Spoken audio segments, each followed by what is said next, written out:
All right, hello everyone, and welcome to Coach's Corner. For those of you who know me, we will always be kicking off on time, much like all of you coaches. We like to start our practices on time, we like to get our work done, and then we like to get you out of here on time. So for those of you who don't know me, I am Linda Schmeister-Guess. I'm the Director of Programming at Strive How You Lead Matters, otherwise known as Coach Meister. Much easier to say, much easier to remember. This is one of our installments of Coach's Corner. For those of you who have not joined us before, welcome. For those of you who've joined us before, welcome back. Nice to have you.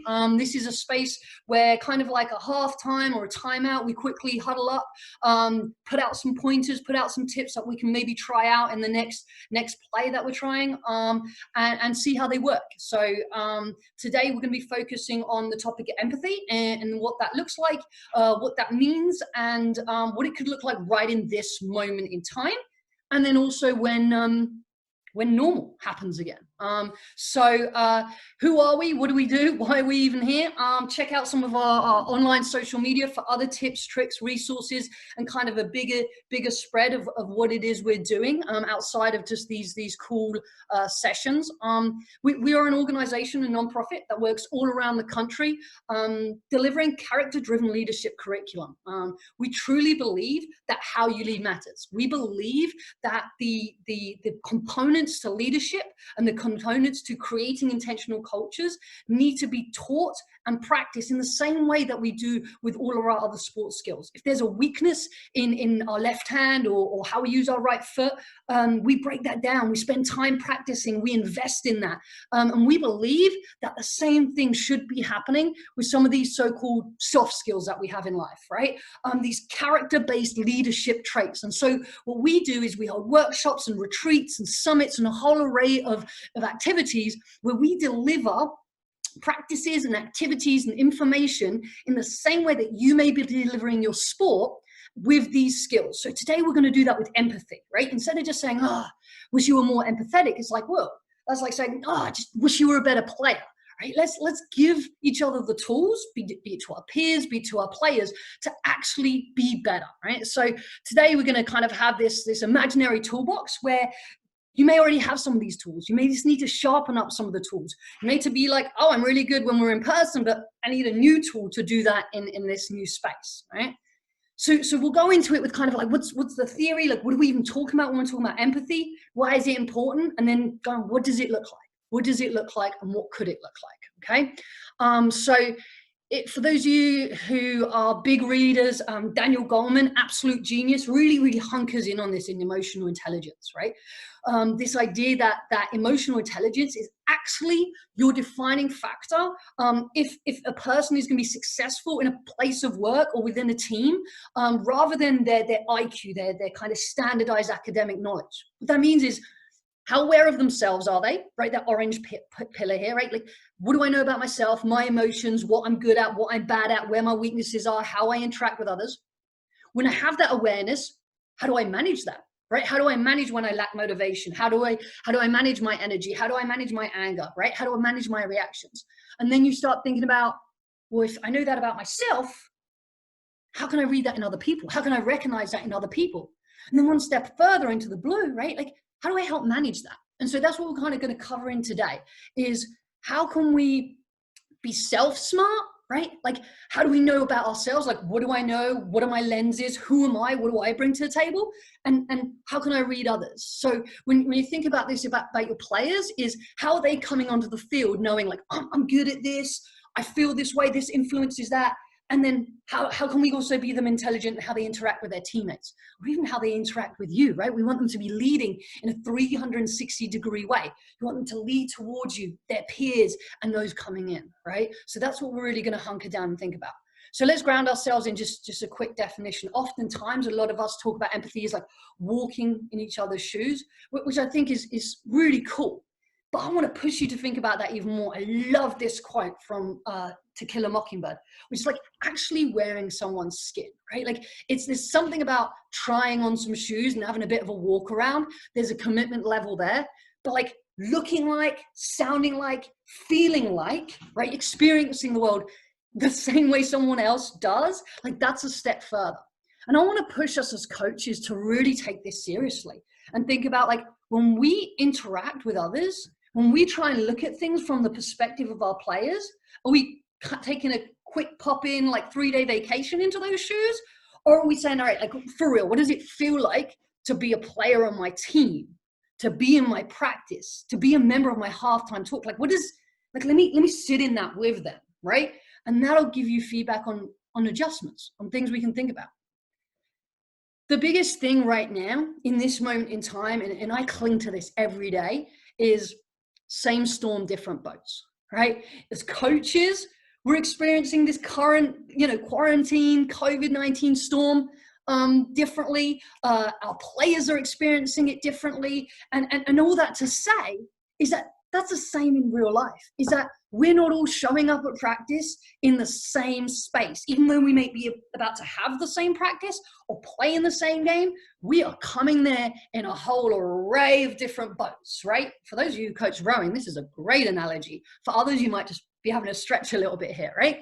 And what this sometimes happens is that we have misperceptions, right? We misread different things, right? Oh, the player's lazy, right? Or a player doesn't care, or so-and-so's not focused today, right? We make an assumption, right? We read the situation from our position, and we don't take that moment maybe to stop and go, oh, well, what's the other position on this? And even further than that, are our players doing that? What assumptions are our players making? What assumptions are players knowing about each other, right? And how are we talking past each other sometimes? Are they hearing what I'm saying as a coach? Are they hearing what they're saying as each other?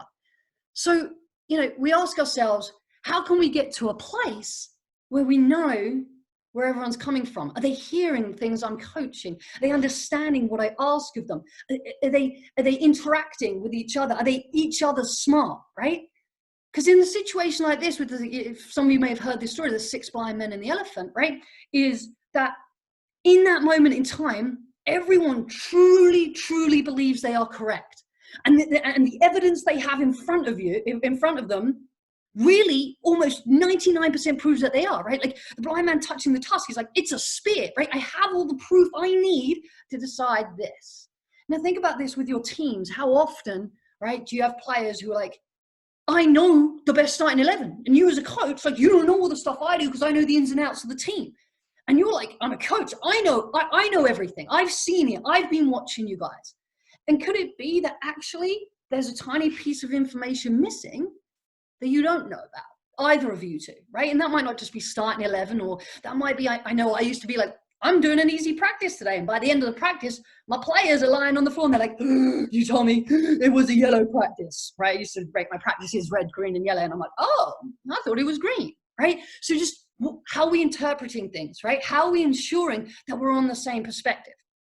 And the only way for us really to be doing that, right, is to be getting beneath the behaviors, right? Is figuring out, where are our players at? Where are we at as coaches? Where are our staff at, right? And the things we're observing, their behaviors, how are we interpreting the behavior as something that is coming from a deeper cause? And again, think about when your players are turning up for preseason and you do a fitness test and you're like, well, now I know who's fit and unfit. Okay, could the behavior that they represented in that fitness test actually be a symptom of something else? Right? A bigger story. They may be unfit, or in that moment, they may not have been able to complete that test, right? Or the same as are they don't understand this formation. I've got to scrap the formation. All right, well, just how can we find out where we're at, right? And it might sound simple, but it starts with listening and questions, right? We learn to read and write in school, and we don't spend that much time learning to speak and listen, yet we all get yelled at, or possibly yell at our players to like, listen better, right? Or talk to each other. Half the time they don't know what to say to each other, right? So how can we start giving our players and even ourselves tools to learn how to listen better, to learn how to communicate better? I mean, I used to yell it all the time onto the field. I was a soccer coach. I'd be like, guys, we need to talk out there.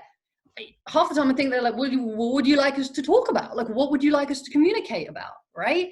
And so it's this teaching, these practices around how can we speak and listen.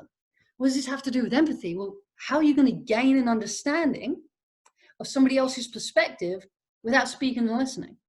There's a whole bunch of words, and we'll be following up with the slides for you to read afterwards. But it's breaking down listening into even deeper and more meaningful pieces, right? You listening to appreciate music or motivational speech? Are you listening to understand? So is this a moment that you need your player to be taking notes, like listening to comprehend something deeper? Are you listening to be critical, right? Like you're here to critique and evaluate. Or when you're building empathy, are you doing so to be an active listener? Are you going into a conversation in your individual meetings, in your interactions, even during a game, of where you're listening to understand the other's perspective, right? So imagine when a player comes off, right? And I know you don't have all the time in the world in your moments, but think about that. Is your first instinct to listen, to be critical to that player, right? Or is it to listen empathetically? Like, how did it feel out there? What was happening? What did you see? What were you experiencing? Instead of, hey, I've taken you off because this is what you weren't tracking back enough, you weren't working hard enough, and you didn't understand the system. Maybe we don't have that perspective the player does at that moment, and the player can help give us a perspective. We're also hoping to teach our players this so that when they're listening to us, right, they're not just listening to be critical. Oh, coach, here we go again. Right? And maybe appreciative listening. I find I'm quite a motivational person. However, I want them to actively listen. I want them to push and ask questions and learn more, right? And learn where I'm coming from. So what are some tools to do this? That's like all this like high-end theory, like great, lovely. What does this mean for me as a coach, right? So here are some things that you can do right now, kind of off the field stuff. I ask our players often to do a timeline. Do a timeline of, what is your timeline of you as a student? What are the highs and lows that you remember in your life? What are your highs and lows of your sporting career? What are your highs and lows in your life? Or what are highs and lows in terms of games or in terms of practices, or kind of giving us a timeline, right? And then I just listen and I ask and like, tell me more about that. And I can start learning about my player. Like, wow, a lot of their stories are like when they have somebody riding them and pushing them hard, that's a high point. That's somebody I should be pushing harder, right? This is also a time that you can get your players to have really meaningful dialogue, right? Where they can learn about each other and what motivates them or demotivates them, right? How they can empathize with each other. Like, wow, all the stuff you're saying are low points or like really bad games for you. I loved playing in the rain. That's great. Like, you don't like that? It's a small thing, but now they know something more about that teammate, right? They know, oh man, like they hate it when we go up against this and this formation. I know I need to protect them. Or I know how to play a ball in better to them because I know what they prefer, right? These small activities, they build onto on the field, on the court spaces. So timelines, really great use of time. We usually utilize this activity at some of our programs at Strive that we run ourselves, which is we get the young people, put your name in the middle, and then write 4 things, identifiers about yourself that are true. I usually write, I'm a coach, I'm a mother, I'm a wife, I'm a daughter. 4 really important identifiers for me. Those things influence how I act, how I behave, and the lenses that I wear. And we'll get into lenses in a second. Another just great activity you can be utilizing right now to gain empathy between your players and between you and your players. Utilizing a game that we kind of call a once upon a time or tell us a story. Again, tweaking the questions would help you learn more about your players. But this idea of like, tell me a story about a time that you were the best at something. How did that feel? Tell me a story about a time when you were the worst at something. How did that feel? And you start learning from your players, like how they react in those situations or what actually influences a good and a bad for them, right?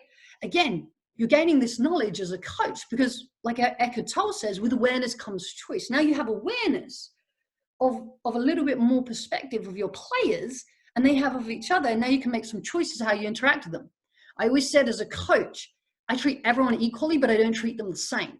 And this is how I can decide that, right? By knowing, so-and-so always told me stories about bad games when X, Y, and Z happened.